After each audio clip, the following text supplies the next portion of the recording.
Hello दोस्तों, मेरा नाम है वसीम और आज की कहानी एक पति पत्नी की लेकर आया हूँ। शादीशुदा लोगों को एक बड़ी सीख देने वाली कहानी, पति पत्नी की कहानी। पत्नी ने न जाने क्या किया था कि पति ने उसे एक के बाद एक कई थप्पड़ जड़ दिए। हमेशा हर सिचुएशन को शांति से हैंडल करने वाली पत्नी भी इस बार इतनी अशांत हो उठी कि उसने अपनी चप्पल ही निकालकर पति की ओर दे फेंकी। चप्पल पति के बालों को छूते हुए निकल गई। ये किस्सा यहीं पर खत्म हो सकता था, मगर पति ने इसे अपनी मर्दानगी का विषय बना लिया और बात बद से बदतर होती चली गई। रिश्तेदारों ने भी आग में घी का काम किया। किसी ने कहा, जो औरत अपने पति को चप्पल से मार सकती है वो ना ही तो वफादार हो सकती है और ना ही पतिव्रता। ऐसी औरत परिवार ही नहीं पूरे समाज पर कलंक की तरह है। बीवी के पक्ष वाले कहा पीछे रहने वाले थे। किसी ने कहा, 21वीं सदी में भी जो स्त्री के साथ मारपीट करते हैं उन्हें तो जेल भेज देना चाहिए। तो कोई कहता, जरूर उसको कोई और पसंद आ गई होगी इसलिए अब पत्नी से मारपीट करने लगा है। बात कोर्ट तक पहुंच गई। दोनों पक्षों ने एक दूसरे के खिलाफ केस फाइल कर दिया। पति ने चरित्रहीन होने का तो पत्नी ने दहेज और शारीरिक उत्पीड़न का आरोप लगाया। 2 वर्षों से अधिक समय के लिए केस चला था। इन 2 वर्षों के दौरान दोनों पति पत्नी अलग अलग रहे थे।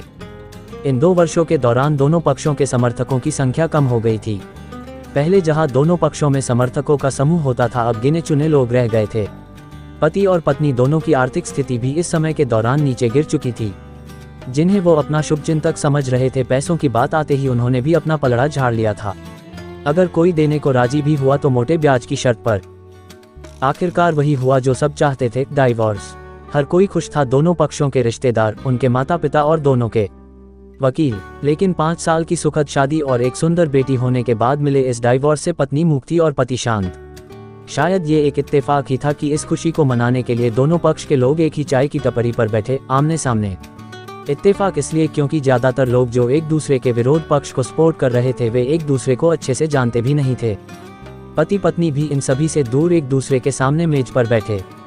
पत्नी ने पति से कहा, अब तो खुश होगे ना, तुम्हारे मन की जो हुई है मुबारक हो।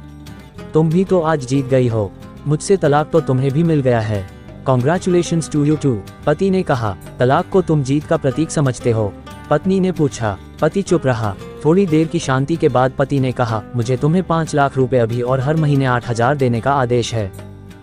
अभी मेरे पास पैसे नहीं है, इसलिए हमारा मतलब मेरा जो सिटी में फ्लैट है उसे तुम्हारे नाम कर देता हूँ।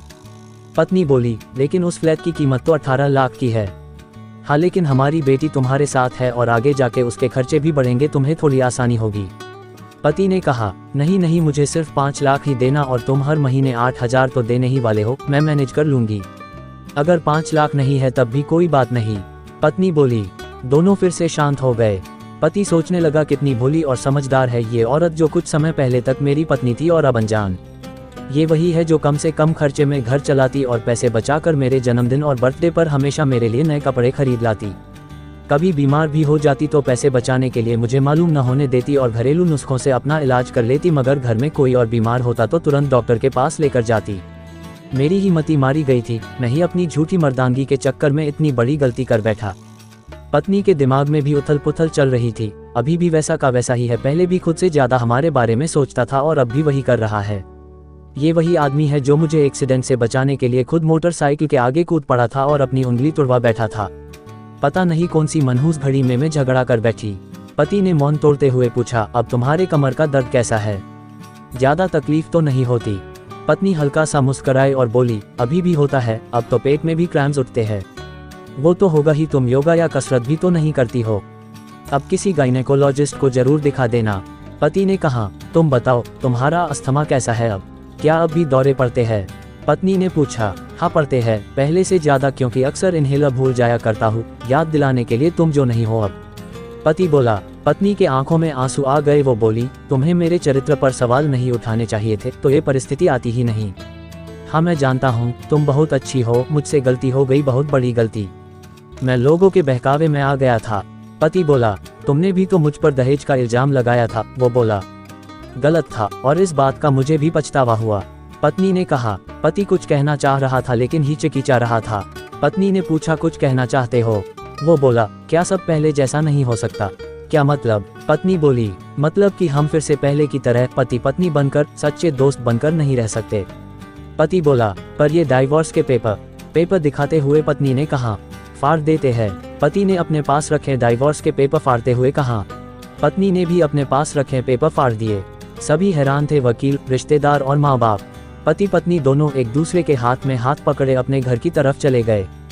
दोस्तों, ये कहानी उन हर पति पत्नी के लिए बड़ी सीख है जो छोटी छोटी बातों पर लड़ते हैं और इन झगड़ों को बड़ा बना के अलग होने का डिसीजन लेते हैं।